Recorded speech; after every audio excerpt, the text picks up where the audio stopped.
(2025년) 전기기능사 전기기기 과목 챕터 1 직류기입니다. 먼저 직류기는 직류 발전기와 직류 전동기가 있는데요. 직류 발전기 먼저 알아볼게요. 직류 발전기의 원리 첫 번째는 앙페르 오른손 법칙입니다. 우리가 어디서 있었죠?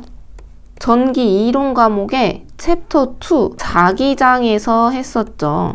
자, 앙페르 오른손 법칙은 전류와 자기장의 방향 관계를 나타내는 법칙이었습니다. 이렇게 도선에 전류가 흐르는데 이 전류의 방향이 오른손 엄지 방향이면 나머지 오른손 네 손가락 방향으로 자기장이 형성된다. 요 나머지 오른손 네 손가락의 방향이 자기장의 방향이다 라는 것이 앙페르 오른손의 법칙이었습니다. 두 번째는 패러데이 렌츠 법칙인데요. 요것도 했었죠. 패러데이 렌츠 법칙은 패러데이 법칙과 렌츠 법칙이 합쳐진 거였어요. 먼저 패러데이 법칙은 전자 유도에 의해 회로에 발생하는 기전력은 자속 세교수의 시간에 대한 변화율에 비례하며 권수에 비례한다. 이렇게 감겨진 코일에 자석으로 자속을 변화시키면은 여기에 유도기전력이 만들어졌죠. 그래서 그걸 식으로 나타낸 것이 요거였고요. 요 권수 곱하기 좌속 세교수의 시간에 대한 변화율이었습니다. 렌츠의 법칙은 아까 그 발생하는 기전력이 자속의 증감을 방해하는 방향으로 발생된다 해서 기전력의 방향을 마이너스로 나타냈었고요. 그래서 이 패러데이 렌츠 법칙은 이렇게 요 패러데이 법칙과 렌츠 법칙이 합쳐진 형태로 나타났었습니다. 세 번째로 플레밍 오른손의 법칙입니다. 이것도 마찬가지로 자기장에서 했었습니다.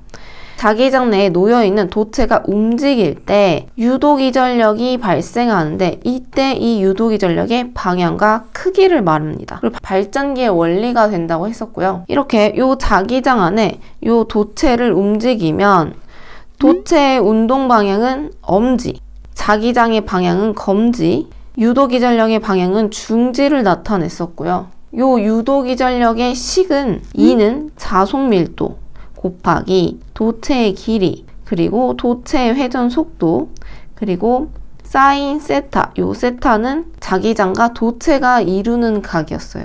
그래서 단위는 볼트고요. 유도 기전력이니까. 다음으로 직류 발전기의 구조입니다.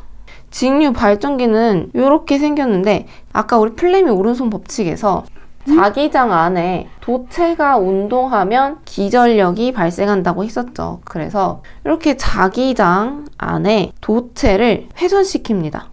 자, 그래서 도체가 이렇게 회전하면은 이 방향으로 회전하려면 여기서는 위로 올라오는 도체의 운동이 있어야 하고요. 여기는 아래가 도체의 운동 방향이겠죠. 그래야 이렇게 회전하게 될 거예요. 그리고 여기서 자기장의 방향은 N극에서 S극으로 갑니다. 자기장의 방향은 이렇게 되고요. 그렇다면 여기서 유도기전력의 방향은 플레밍 오른손 법칙에 의해서 안쪽 방향, 이쪽은 이렇게 나오는 방향이 되겠죠. 그래서 전류는 이렇게 흐르는데요. 여기 보면 이 상태라면 교류가 발생하게 되는데 여기 정류자가 있잖아요. 이 정류자가 교류 기전력을 직류로 변환시키고요. 그리고 이 브러쉬는 전기자 이 권선과 외부 회로를 연결시켜주는 부분입니다. 그래서 직류 발전기 구조는 딱 네 가지를 아시면 되는데요. 요 유도 기전력을 발생하는 부분인 전기자 아셔야 하고요. 그리고 요 자속을 만들어주는 요 N과 S, 요 자기장을 만들어주는 부분 요거 계자라고 합니다. 그리고 아까 말했듯이 교류를 직류로 만들어주는 부분 정류자이고요. 브러쉬 이 정류자면과 요 접촉되어 있죠. 접촉해서 이 외부 회로와 연결해주는 이 부분을 브러쉬라고 합니다. 그래서 직류 발전기의 구조 4가지 꼭 기억해 주시기 바랍니다. 다음으로 전기자 권선법인데요. 이거는 우리 요 전기자 있잖아. 요 전기자를 요 도선이 하나면 너무 효율이 떨어지잖아요.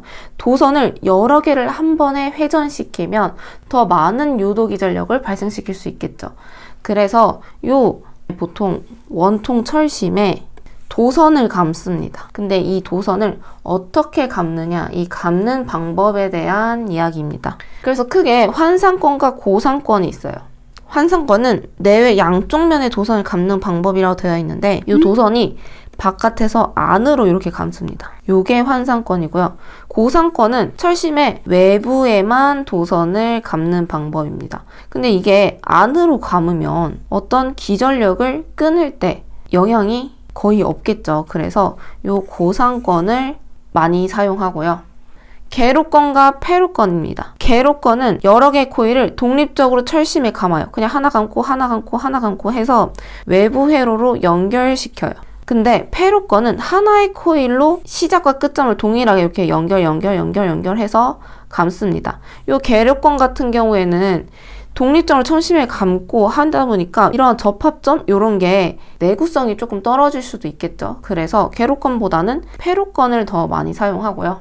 다음으로 단층권과 이층권인데요. 단층권은 말 그대로 요 슬롯, 이 원통에 권선을 감는다고 했잖아요. 그때 그냥 이런 매끈한 원통에 권선을 감는 게 아니고 여기에 이렇게 홈을 파이게 해요. 홈을 파서 권선을 감는데 이때 이 홈에 코일이 하나만 있냐 아니면 두 개를 넣냐 하는 방법인데요. 하나보다는 두 개를 넣는 것이 좋겠죠. 이왕이면 많을수록 더 자기장을 끊어낼 수 있으니까요. 그래서 2층권을 많이 사용합니다. 다음으로 중권과 파권인데요. 중권은 병렬 구조로 감는 권선법이고 파권은 직렬 구조로 감는 권선법이에요. 그리고 여기서 중권과 파권 특징이 굉장히 자주 나옵니다. 요 중권 아까 병렬권이라고 했죠. 그리고 파권은 직렬권이고요. 여기서 병렬 회로수, 브러시수, 균합고리의 유무, 용도에 따른 특징이 있습니다. 중권 같은 경우에는 병렬 회로수와 극수가 같고요. 파권은 병렬 회로수, 브러시수 모두 2입니다. 중권에서의 브러시수는 극수와 같고요. 파권 같은 경우에는 아까 다 같다 그랬죠? 브러시수도 2입니다.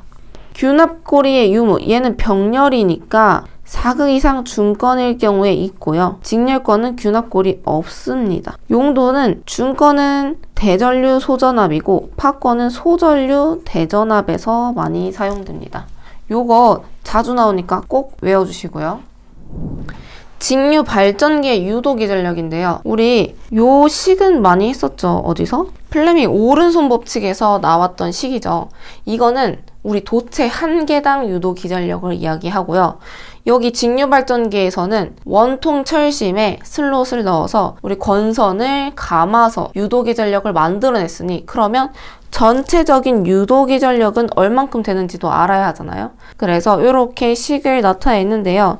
이 유도기전력 곱하기 병렬 회로수분의 총 도체수가 나옵니다. 그래서 요거 계산하면 이러한 식이 나오는데요. 이 전체 유도기전력은 요 식만 아시면 돼요.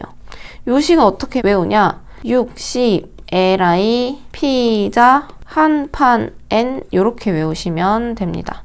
그리고 여기서 요 60A분의 P자 요거는 변하지 않는 부분이라 상수 K로 표현하기도 합니다. 근데 기능사에서는 요 식이 가장 많이 나오니까요. 요 식만 알고 계시면 됩니다. 전기자 반작용과 전류작용입니다. 전기자 반작용은 전기자 권선에 전류가 흘러요. 우리 아까 이렇게 계자가 있었고요. 여기에 전기자가 있었죠. 이 전기자가 회전해서 계자를 끊어요. 그래서 유도기전력이 발생하면 전류가 흐르겠죠? 전류가 흐르면 또 뭐가 발생해요? 자속이 발생합니다.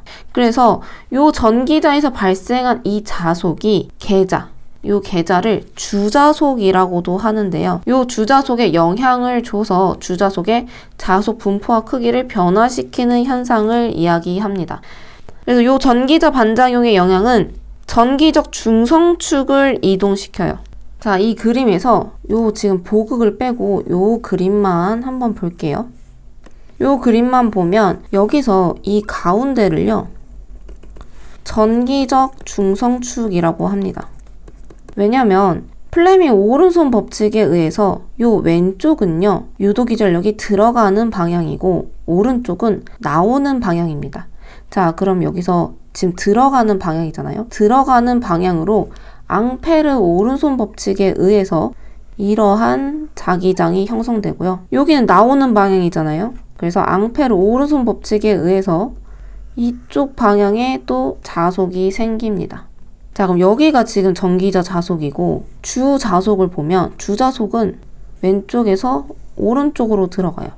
자, 그럼 한번 살펴볼게요. 왼쪽 위를 보면요, 이 왼쪽 위는 이 주자속과 이 전기자 자속의 방향이 같죠. 그럼 여기는 자속이 더 커질 거예요. 증자가 됩니다. 자, 이쪽을 볼게요. 오른쪽 위를 보면요, 지금 주자속과 전기자 자속의 방향이 반대예요. 그러면 얘는 상쇄돼서 자속이 줄어들겠죠. 감자가 됩니다. 자, 그렇다면 또 왼쪽 아래 보면요, 지금 주자속과 전기자 자속이 반대죠. 여기도 감자. 여기는 또 주자속과 전기자 자속이 합쳐지니까 증자가 됩니다. 그래서 이 전기적 중성축이요, 오른쪽으로 이렇게 이동됩니다. 오른쪽으로 이동되고요. 자, 이렇게 중성축이 이동하면은 유도기전력이 감소하게 됩니다. 다시 전기자 반작용의 영향으로 돌아가면 이렇게 전기적 중성축을 이동시키면 발전기는 중성축이 회전 방향으로 이동하게 되고요. 유도기전력이 감소합니다. 발전기는 유도기전력을 만들려고 하는 애니까 유도기전력이 감소되는 거고요. 전동기 같은 경우에는 우리 플레밍의 왼손 법칙이었잖아요. 그래서 전류의 방향이 반대라서 회전 방향이 반대로 이동하게 됩니다. 그리고 전동기는 회전력, 토크라고 하거든요. 그러면 토크가 감소하게 됩니다. 그리고 아까 말했듯이 주자속이 감소하죠. 주자속이 감소한다. 자속이 감소하면 기전력이 감소하게 될 수밖에 없겠죠. 왜? 식은 E는 BLV 사인 세타였죠. 여기서 요 자속 밀도가 줄어드는 거니까 기전력이 감소하게 됩니다. 자, 그리고 이렇게 되면 브러쉬 사이에 불꽃이 발생해서요, 정류 불량의 원인이 됩니다. 정류는 교류에서 직류로 변환하는 걸 이야기합니다. 자, 그래서 이 전기자 반작용의 방지책으로는 브러쉬 위치를 전기적 중성축으로 이동시키는 방법이에요. 지금 오른쪽으로 회전한다고 했잖아요. 회전 방향으로 회전한다고 했으니까 아예 이 전기적 중성축을 오른쪽으로 만들어 버려요. 그래서 여기다가 그냥 브러쉬를 이렇게 다는 방법이 있고요. 두 번째는 보극을 설치합니다. 여기다가 위아래로 지금 이렇게 자극을 설치했죠. 그래서 주자극과 같은 극성이 되도록 해요. 전기자 자속의 영향을 줄이는 거죠. 자, 그리고 세 번째, 마찬가지로 이 전기자 자속을 상쇄시키려고 보상 권선을 설치합니다. 보상 권선은 이렇게 계좌에 또 권선을 설치해서 전기자 전류와 크기는 같고요, 방향이 반대여야 돼요. 이러한 전류를 흘려보내야 합니다. 이것도 꼭 알고 계세요. 전기자 전류와 크기는 같고 방향은 반대인 전류를 흘려보낸다 라는 거 알고 계셨으면 좋겠습니다. 네 번째로 정류작용입니다. 정류작용은 아까 말씀드렸지만 교류를 직류로 바꾸는 거 정류라고 이야기하고요. 이 정류 시간 중에 단락코일 안에 전류의 변화를 나타낸 곡선이 정류곡선이라고 합니다. 그래서 이 정류는 4가지의 종류가 있는데요. 이렇게 직선으로 된 정류, 직선 정류라고 하고요. 이 직선 정류가 가장 이상적인 정류예요. 불꽃 없는 정류. 자, 그리고 요 니은은 정연파 정류입니다. 이렇게 하면 정연파처럼 생겼죠. 이렇게. 이 정연파 정류도 양호한 정류예요. 괜찮아, 이 정도까지. 근데 요 부족 정류 같은 경우에는요, 정류 말기예요. 뭔가 휙 이렇게 된 요 부족 정류 말기, 브러쉬 뒤편에 불꽃 발생합니다. 자, 과정류는요, 정류 초기에 과하게 정류됐다 해서 과정류고요. 정류 초기에 브러쉬 앞면에 불꽃이 발생합니다. 그래서 이러한 정류인데 양호한 정류를 만들려면 어떻게 해야 되냐? 이때는 접촉 저항이 큰 탄소 브러쉬를 사용하고요. 보극을 설치하시면 됩니다. 요 양호한 정류 대책 알고 계시고요. 다음으로 직류 발전기의 종류입니다. 직류 발전기는 크게 타여자 발전기와 자여자 발전기가 있어요. 타여자 발전기는 말 그대로 여자가 되는데 다른 애가 여자가 된다는 발전기예요. 그래서 구조 보시면 이 계자 회로와 전기자 회로가 전기적으로 절연되어 있어요. 떨어져 있어요. 그래서 외부 직류로부터 계자 전류를 공급받아서 계자 자속을 만드는 방식의 발전기입니다. 요 외부에 이렇게 직류로 전류를 흘려서 여기 자속을 공급받는 형태를 타여자 발전기라고 하고요. 여기서 지금 자속이 발생하면 여기 있는 발전기가 돌아가면서 유도 기전력을 발생시키겠죠. 그리고 여기 이 도선에 흐르는 전류, 전기자 전류고요. 여기선 전기자 전류가 그대로 부하 전류로 흐릅니다. 여기에 부하가 달려 있겠죠. 그래서 타여자 발전기의 구조는 이렇게 되고요. 정상 상태와 무부하 상태 볼게요. 정상 상태는 부하가 존재할 때를 정상 상태라고 하고요. 무부하 상태는 부하가 없을 때를 무부하 상태라고 합니다. 정상 상태일 때, 부하가 존재할 때 전기자 전류는 그대로 부하로 간다고 했어요. 그래서 전기자 전류와 부하 전류는 같고요. 이때 발생하는 기전력은요.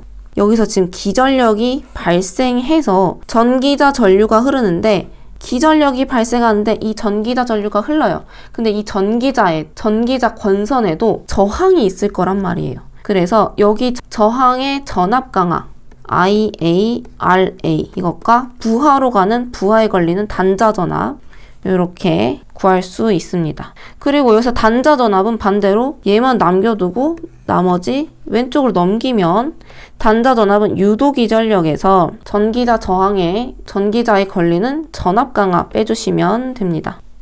무부하 상태는요. 여기 지금 부하가 없으니까 전류가 흐를 수 없겠죠. 그래서 전기자 전류와 부하 전류 모두 0이고요. 이때 발생하는 기전력은 이 무부하 단자 전압과 같습니다.